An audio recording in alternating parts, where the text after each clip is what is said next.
এখন চণ্ডী মন্দির থেকে নিচে নামছি। নিচে নামাটা যে কি ভয়ানক লাগছে হঠাৎ শুরুতেই। আরে বাবরি, নিচে নামছি। এটা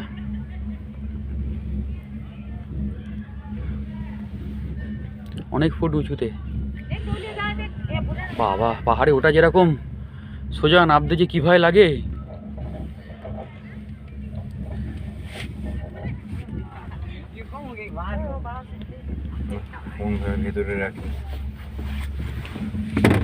কোনো জনপ্রাণী নেই, একটার পর একটা শুধু বয়ে যাচ্ছে।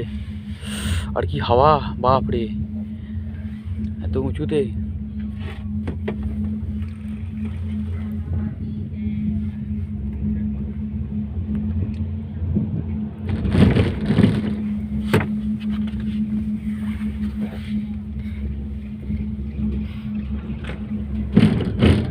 বেশ ভালোই লাগছে।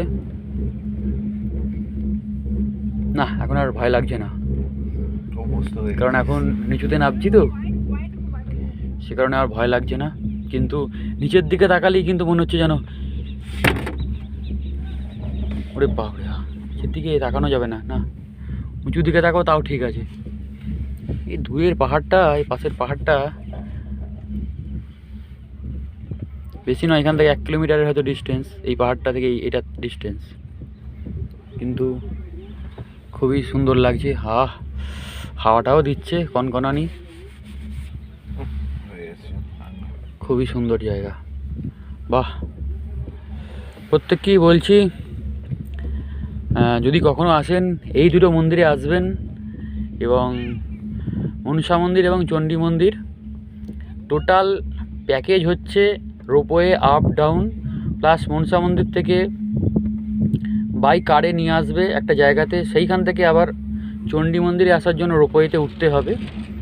তো টোটাল প্যাকেজ হচ্ছে পার হেড 444 টাকা করে।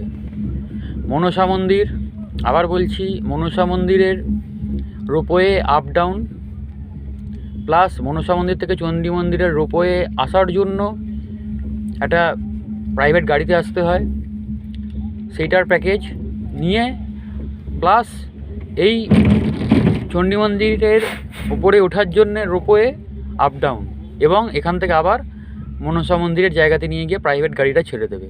পার হেড 444 টাকা করে। মানে 444 টাকা দিয়ে যেন 4000 টাকার পয়সা উসুল হয়ে গেল।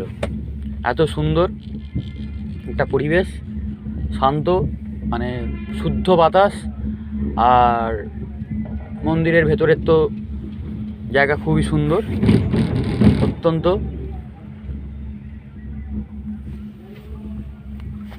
এখন নামার সময় অতটা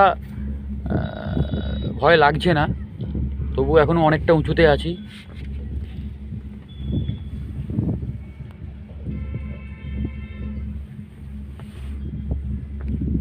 নিচের দিকটা একটু দেখানোর চেষ্টা করছি, তবু রূপের বাইরে থেকে হাত দেওয়া যাবে না, ফোন বের করে রাখা যাবে না।